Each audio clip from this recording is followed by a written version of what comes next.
Welcome to DAR Tutors, your resource for online and home tuition in IB, A-Level, and IGCSE curricula. In this comprehensive video, we will explore the topic of transformations of functions, a fundamental concept in the IB mathematics, applications and interpretation higher-level syllabus.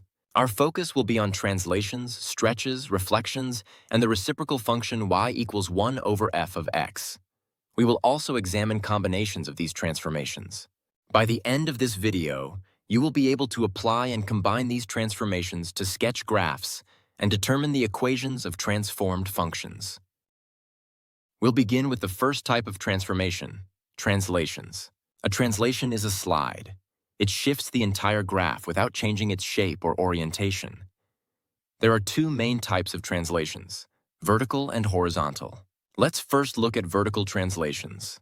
Consider a function f of x. The transformation from f of x to f of x plus b is a vertical translation.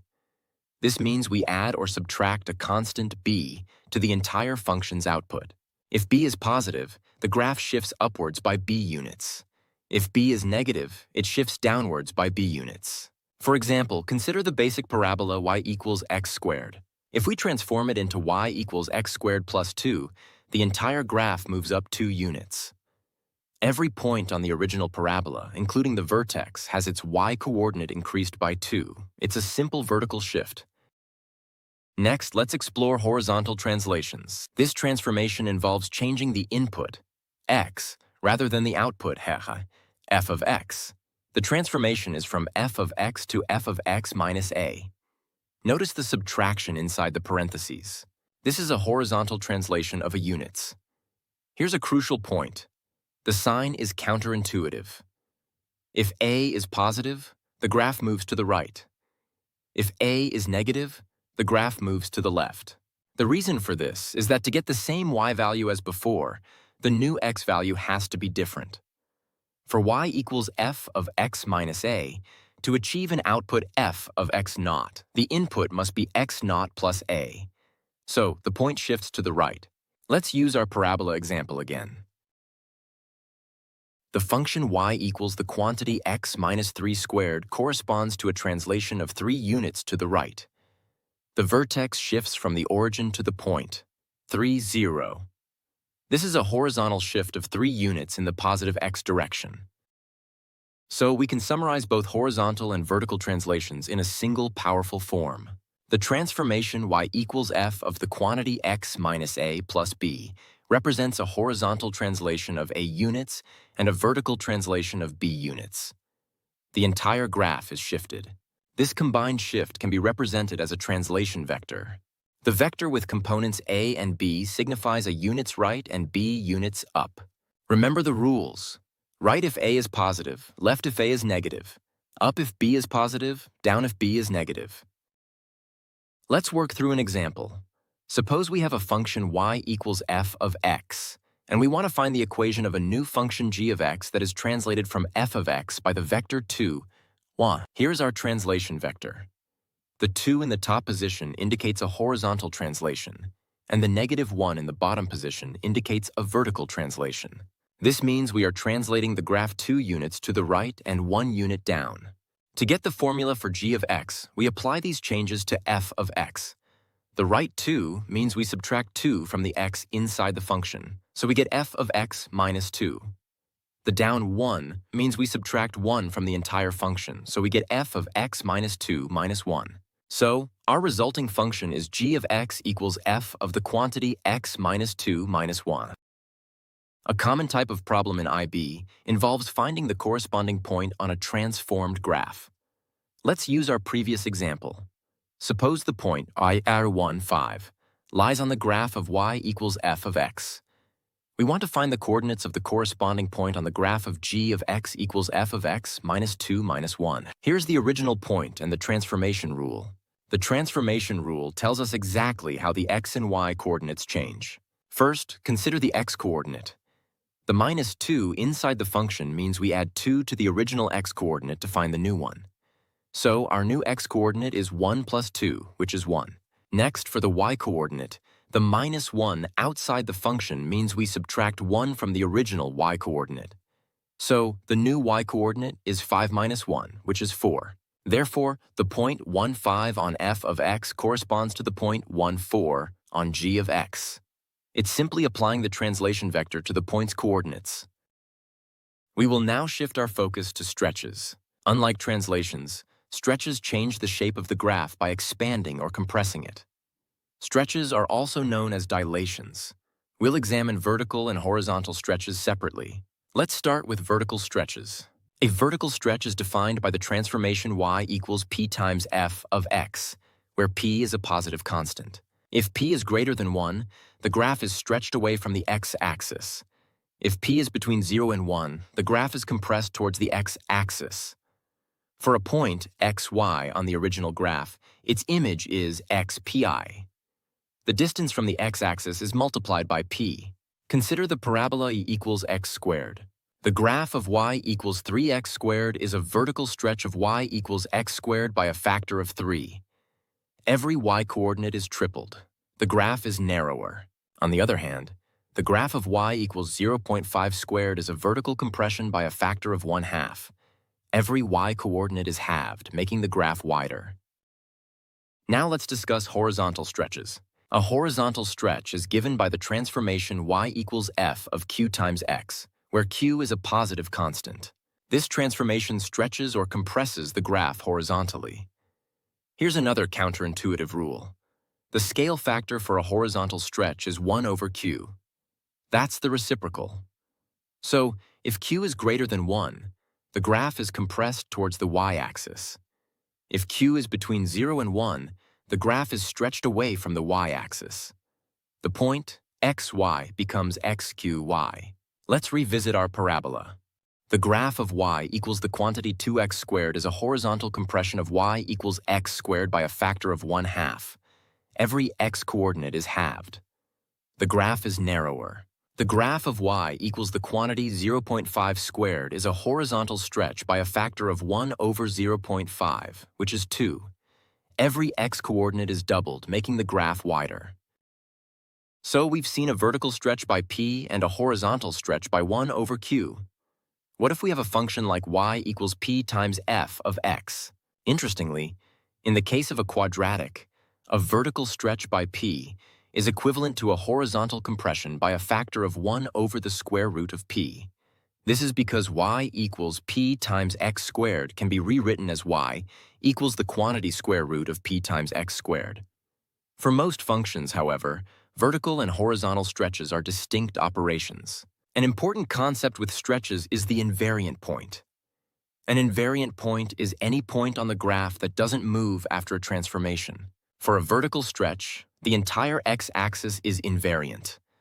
Why? Because the y-coordinate of any point on the x-axis is 0, and p times 0 is still 0. Similarly, for a horizontal stretch, the entire y-axis is invariant, since the x-coordinate is 0 and f of q times 0 is f of 0.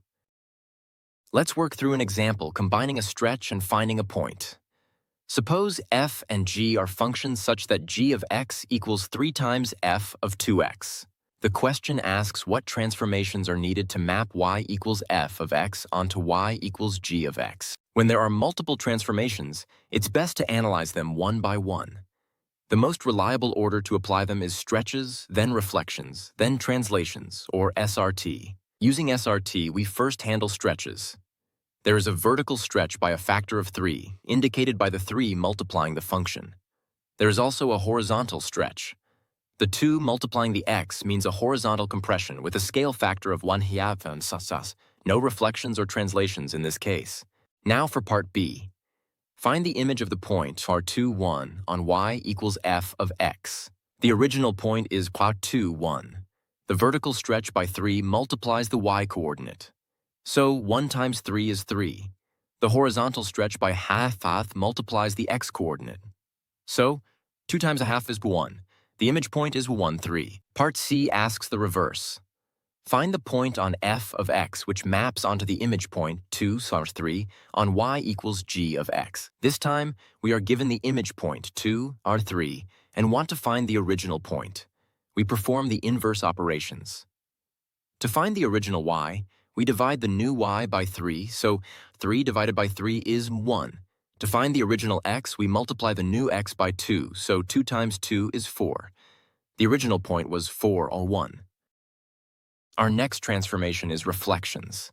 A reflection is a mirror image. We will focus on two types, reflections in the x-axis and reflections in the y-axis. Consider the transformation y equals negative f of x. This takes the y-coordinate of every point and makes it its negative. Geometrically, this corresponds to a reflection in the x-axis. A point, xy, transforms into xy. The graph is flipped over the x-axis. Now consider the transformation y equals f of negative x. In this case, the x-coordinate of every input is negated. This results in a reflection in the y-axis. A point, xy, transforms into xy. The graph is flipped over the y-axis. Let's look at an example. Suppose we have the graph of y equals x cubed.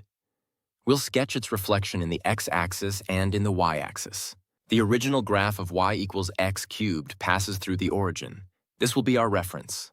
First, let's find the equation for the reflection in the x-axis.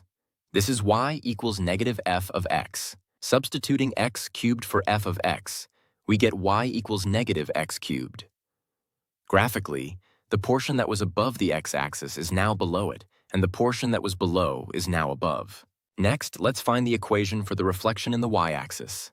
This is y equals f of negative x. Substituting negative x into the function, we get y equals negative x, all cubed, which is still negative x cubed.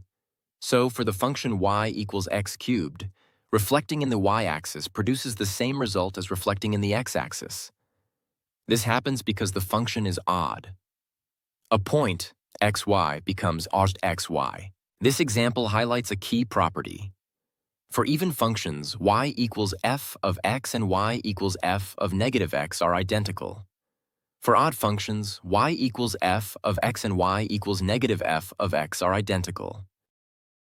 Now, let's look at combinations of reflections. Consider a function y equals f of x and the transformation to g of x equals negative f of negative x. This transformation combines a reflection in the x-axis, represented by the negative sign outside the function, with a reflection in the y-axis, represented by the negative sign inside. We can perform these reflections in any order.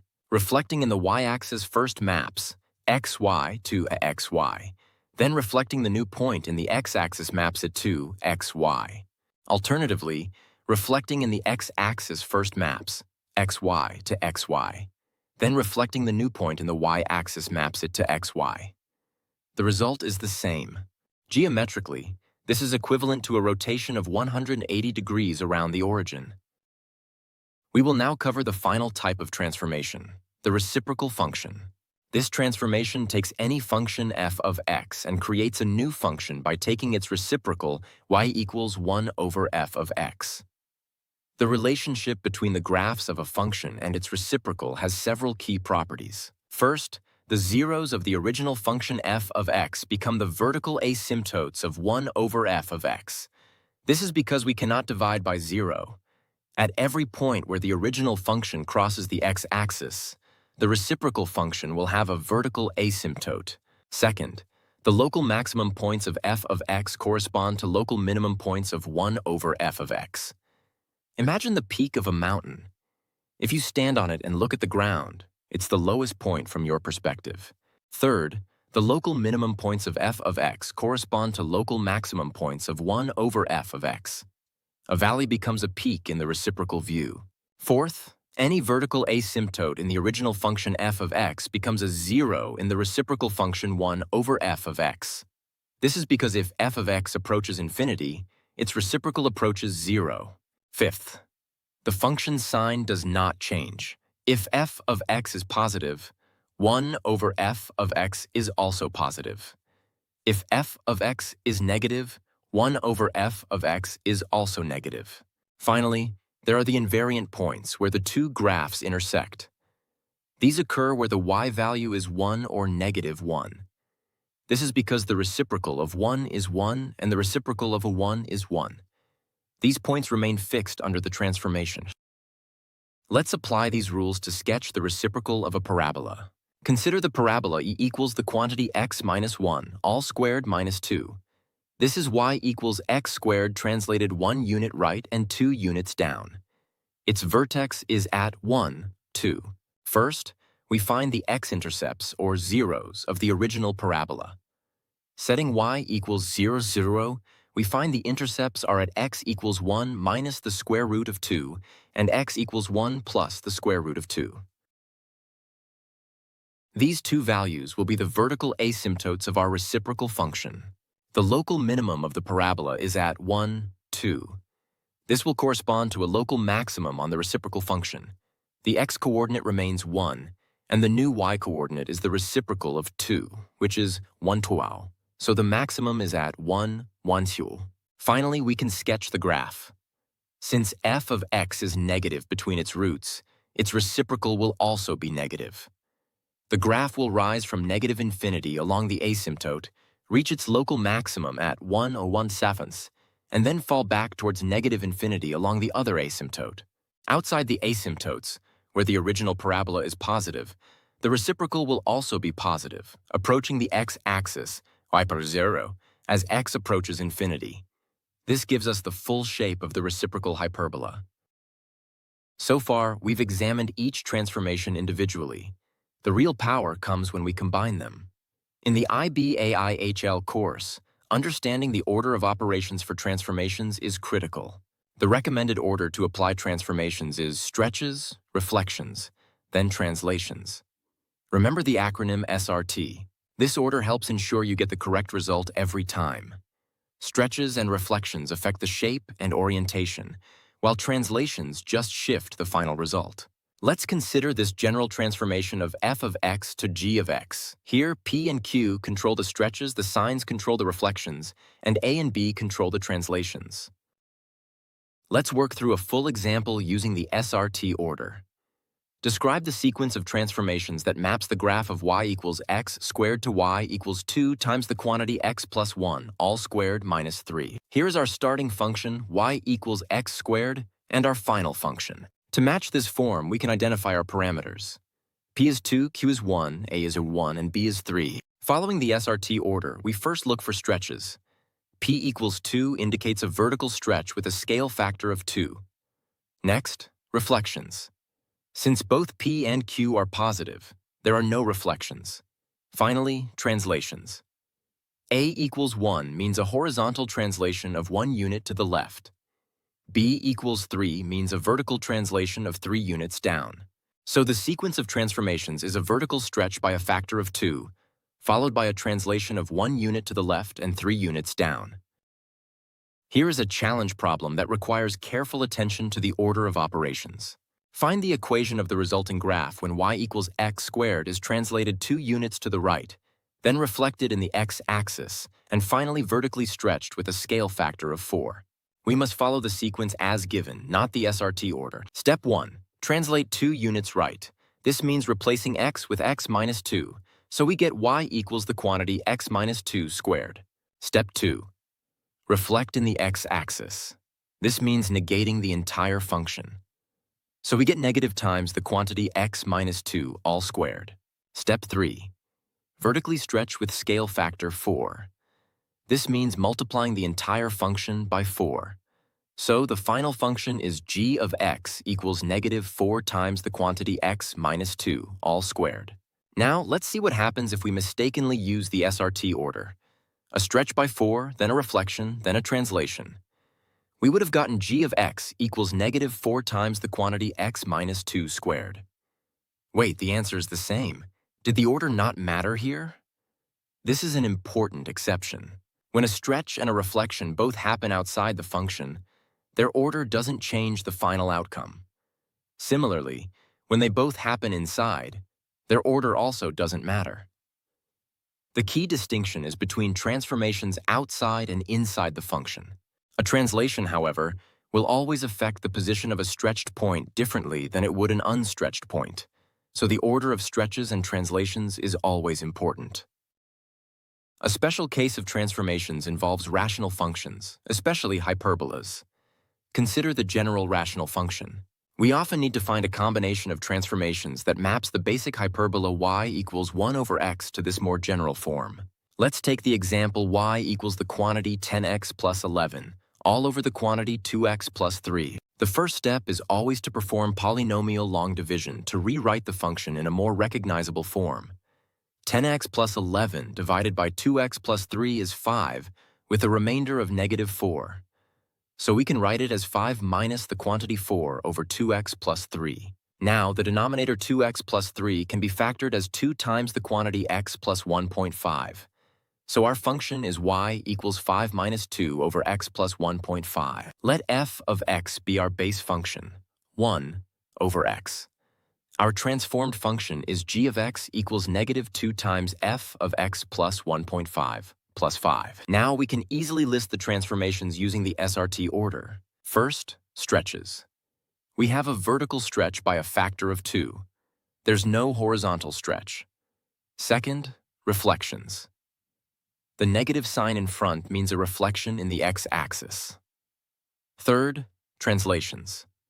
The plus 1.5 inside means a horizontal translation of 1.5 units to the left, and the plus 5 outside means a vertical translation of 5 units up.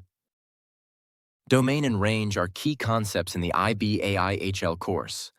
Transformations can affect them, but it's important to think logically. Domain refers to all possible input values for a function, the set of x values. Range refers to all possible output values, the set of y values. Let's consider a transformation that maps f of x to g of x equals p times f of q times x plus b. The domain is affected by what happens to x inside the function. In this transformation, the x values are divided by q.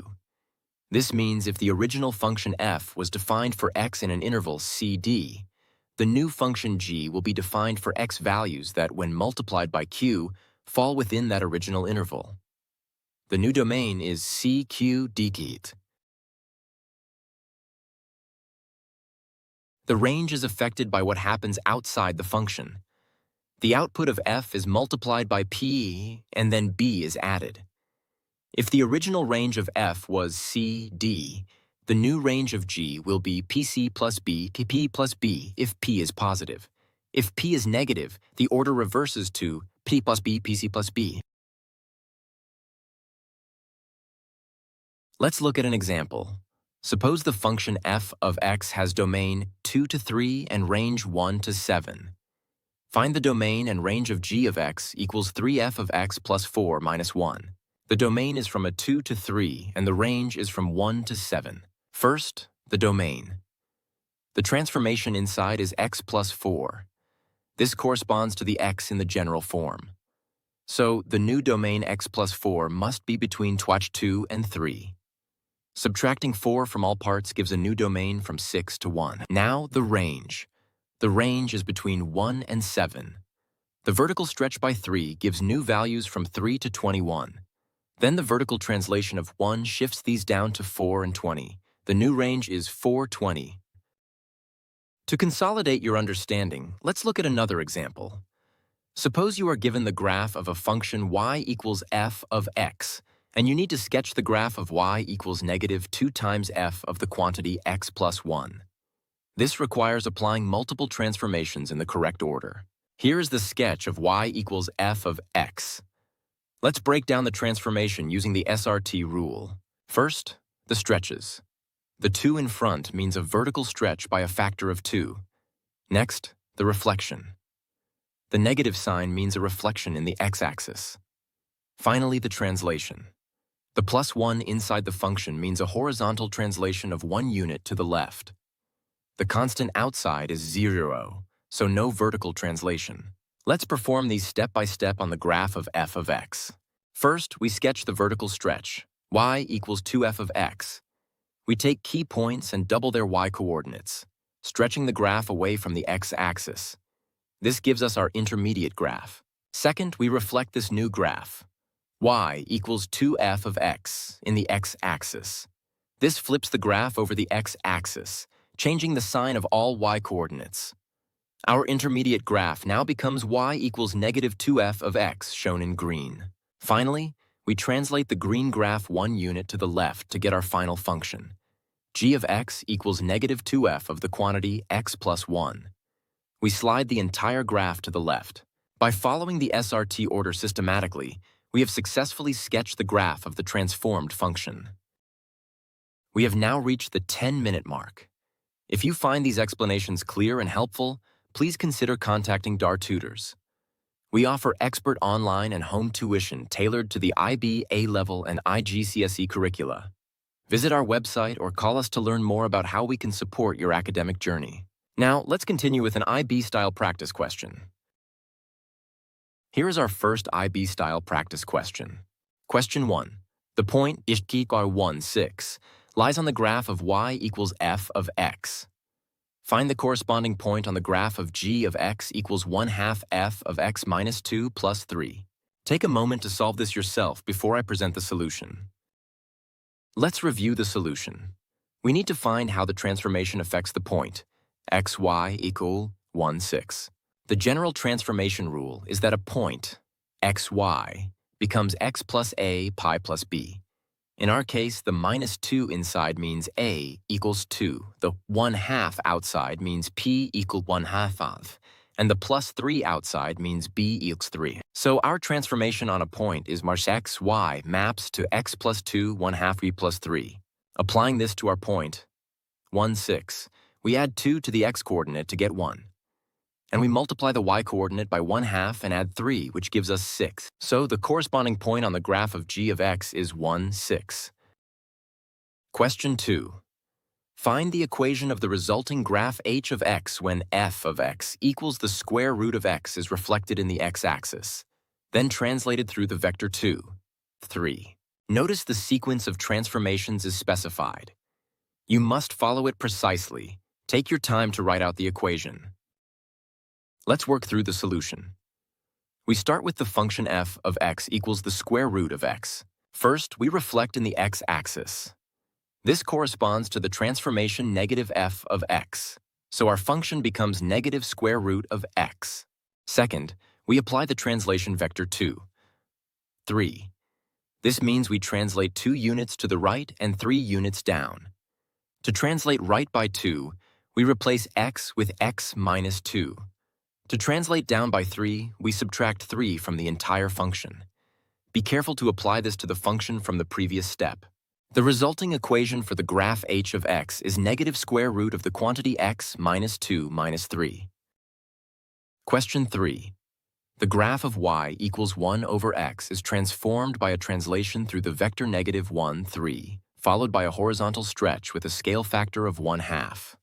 Write the resulting function g of x in the form x plus b over x plus d. This problem combines a translation and a stretch on a rational function with the order specified. Be precise with each step. Let's work through the solution. We begin with f of x equals 1 over x. First, we translate. A vector of negative 1, 3 means 1 unit left and 3 units up. This replaces x with x plus 1 and adds 3 to the function. Second, we apply the horizontal stretch with a scale factor of 1/2. Remember, for a horizontal transformation, we use the reciprocal of the scale factor. So, we replace x with 1 divided by 1/2 times x, which is 2x. Applying this to our function, we get y equals 1 over the quantity 2x plus 1 plus 3. The problem asks for the form x plus b over cx plus d. We combine the terms by finding a common denominator, which is 2x plus 1. This gives us 1 plus 3 times the quantity 2x plus 1 all over 2x plus 1, which simplifies to 6x plus 4 over 2x plus 1. So, the final answer in the required form is g of x equals 6x plus 4 over 2x plus 1. Question 4 involves the reciprocal function. Let f of x equals the quantity x plus 1 times the quantity x minus 3. Sketch the graphs of y equals f of x and y equals 1 over f of x on the same axis. Clearly label all x-intercepts and asymptotes. Use the rules we discussed for reciprocal functions to guide your sketch. Remember to find the x-intercepts of f of x first. Let's review the solution for question 4. Our original function is f of x equals x squared minus 2x minus 3. First, let's analyze f of x. The x-intercepts are at x equals 0.1 and x equals 3. The vertex of this upward opening parabola is at x equals 1, where y is negative 4. The y-intercept is at y equals 3. Now for the reciprocal y equals 1 over f of g. The zeros of f of x become the vertical asymptotes of the reciprocal. So we have asymptotes at x equals 1 and x equals 3. The local minimum of f of x at 1 par 4 becomes a local maximum for the reciprocal function at 1, negative 1/4. When we sketch this, we see that the parabola's arms above the x-axis correspond to hyperbola branches approaching the x-axis from above. The portion of the parabola below the x-axis corresponds to a branch of the hyperbola that rises to a peak at 1, negative 1/4. The sketch should clearly show the dashed parabola, its x-intercepts, and the solid hyperbola with its vertical asymptotes and local maximum labeled.